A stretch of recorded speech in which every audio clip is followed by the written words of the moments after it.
नमस्कार मित्रों,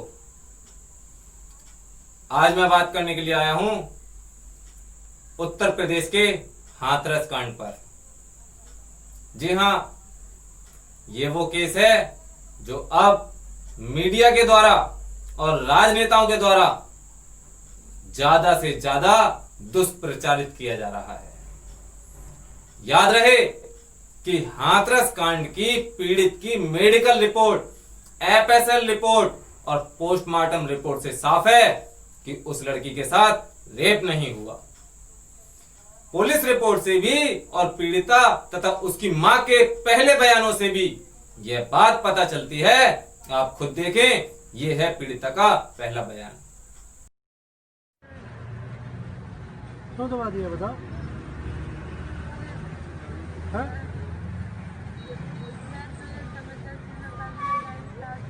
हाँ? जबरदस्ती न करने लगी सासू। अच्छा, हाँ, काहे दबाया गला? क्या दिया मैं तो गई काहे से? कले पे हाथों से?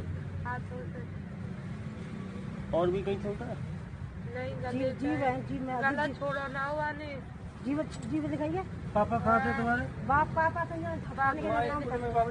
पापा मेरे सीधे मेरा रोज का काम है। तो रोज ही आवत है, एक दिन थोड़ी ना हमारा। तुम कहाँ थे? मैं जो रही हूँ।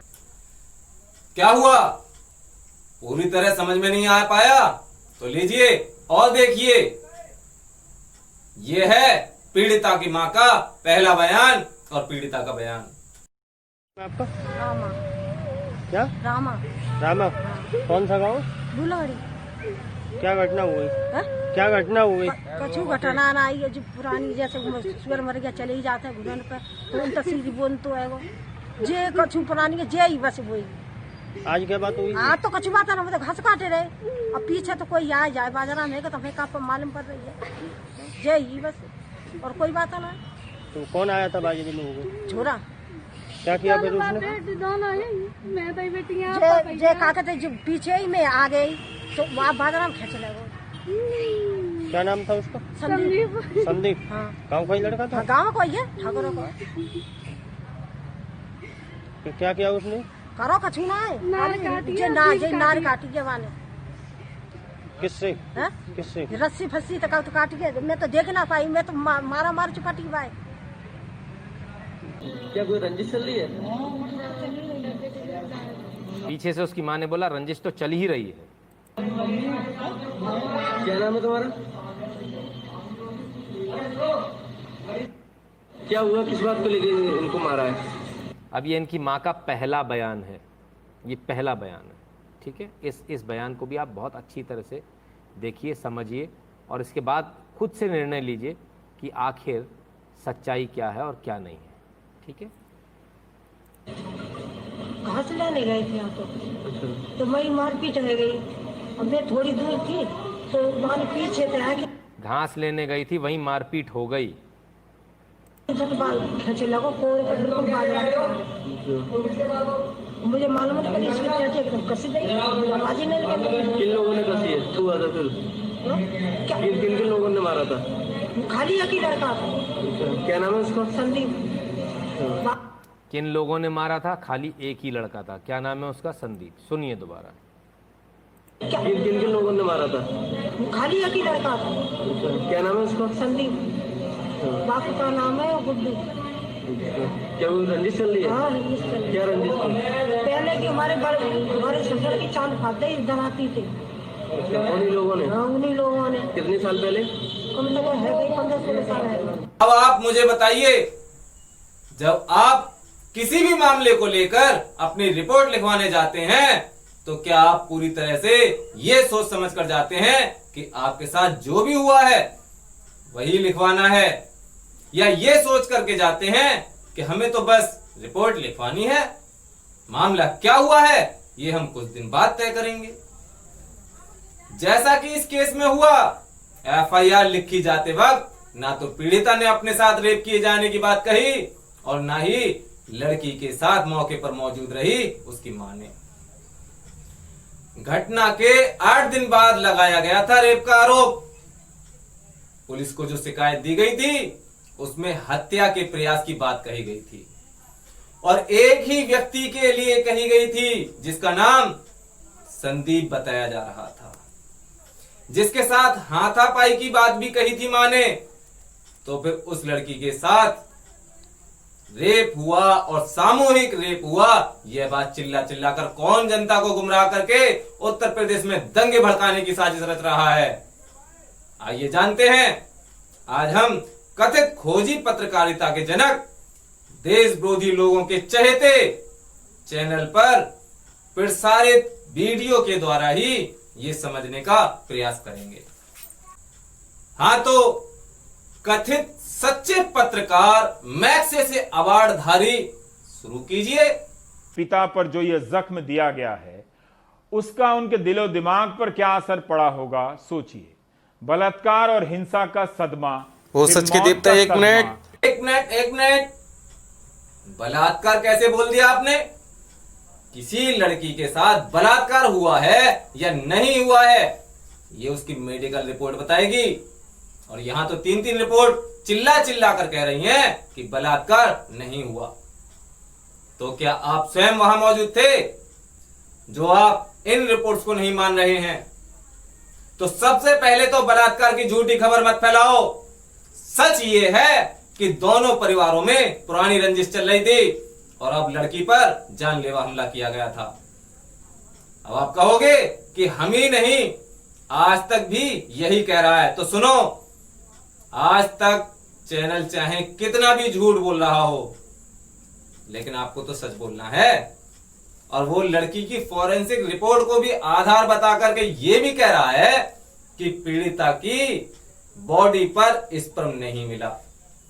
अब जो लोग ये कह रहे हैं कि बिना परिजनों को बताए पुलिस ने अपनी मर्जी से लड़की का अंतिम संस्कार कर दिया, कोई परिजन वहां मौजूद नहीं था, वो पहले आपके कथित प्यारे चैनल पर पीड़िता के भाई का ये बयान सुन लो। हमको जबरदस्ती लेके जा रहे शमशान घाट में कि अभी लगाओ अभी लगाओ। हमने बोला कि डेड बॉडी लगाएंगे सर, और हमारे परिवार के लोग हैं वो भी इकट्ठे हो जाएंगे। और हम वहाँ से जब दिल्ली से आए हैं तो हमको सीधा घर पे नहीं लेके आए, वो सीधा शमशान घाट में गाड़ी रोकी। हमने बोला सर हमारे परिवार के लोग हैं, उन लोगों को तो इन्फॉर्म कर दीजिए, हमारे वो परिवार के लोग वहाँ पे आ जाएंगे। पर ऐसा कुछ नहीं कह रहे कि कोई नहीं, आ जाएंगे आपके परिवार के लोग, शमशान घाट चलिए और वहाँ लगवाइए।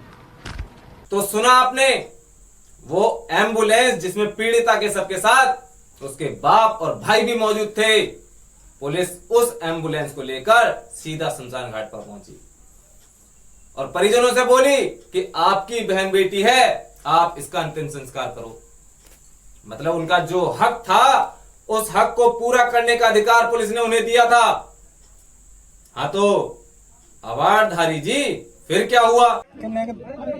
थोड़ी सी घर मतलब बेटी सभी इंतजार मट्टी जरूर लगेगी सर, आप बीच में लगेंगे कोई दिक्कत नहीं होगी। देखो घर ले जाओगे तो भी देखो कि वहाँ भी हम आपको दिखाएंगे। घर में देखो आपसे मैं बात ही नहीं कर रहा। आप कौन है? क्या बोल रहे हैं? ज्यादा लोग मत वो करो जो फालतू परिजन को बताने सुन लिया गया बहुत ज्यादा। जो ये बता रहे हैं इनको सुना जा रहा पिताजी को, इनके तो भाई भी खड़ा पीछे। सबसे बात हो सकती है क्या? वाह वाह, आपने तो क्लियर कर दिया कि फिर पुलिस ने उन्हें समझाया भी। तो अब सवाल है कि फिर अचानक से पीड़िता के बाप और भाई आदि शमशान भूमि से कहां गायब हो गए? वो अंतिम संस्कार में मौजूद क्यों नहीं थे? जरा सही से समझाओ कि जब पुलिस पीड़ित परिजनों से किसी को भी मिलने नहीं दे रही थी, किसी को भी बात नहीं करने दे रही थी, तब आपका एक पत्रकार बयान कैसे लिया आया? तब आखिर क्या हुआ था?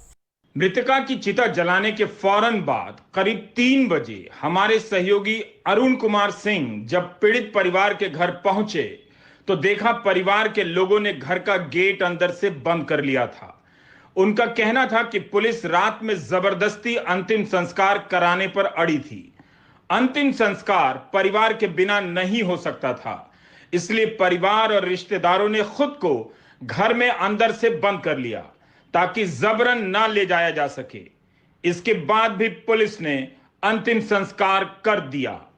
वाह जी वाह, फिर तो तारीफ बनती है। उन पुलिस वालों के लिए तारीफ बनती है, और वो तारीफ इस बात के लिए बनती है कि पुलिस को परिजन शब्द का मतलब पता था। जिसको नहीं पता है वो अपने कान खोलकर सुनो। किसी भी हिंदू के लिए उसके परिजन कौन कौन कहलाते हैं ये मैं आपको बता रहा हूं, समझा रहा हूं, आप भी सुन लीजिए। किसी भी हिंदू के लिए उसके 7 पीढ़ियों से संबंधित व्यक्ति निकट परिजन कहलाते हैं। इस पर भी उसके सह गोत्र का व्यक्ति भी उसका दूर का परिजन कहलाता है। उदाहरण के लिए आप अपनी शादी के लिए कहीं लड़की देखने जाएं और उसका आपकी 7 पीढ़ियों में कहीं भी कोई संबंध ना हो, लेकिन उस लड़की का भी वही गोत्र हो जो आपका है, तो आपकी उससे शादी नहीं हो सकती, उसे आपकी बहन मान लिया जाएगा। अब सवाल है कि पीड़िता के अंतिम संस्कार में परिजन के नाम पर कौन मौजूद था? तो लो खुद देख लो। शामिल थे या नहीं थे ये आप खुद से देख लीजिए। पिताजी का नाम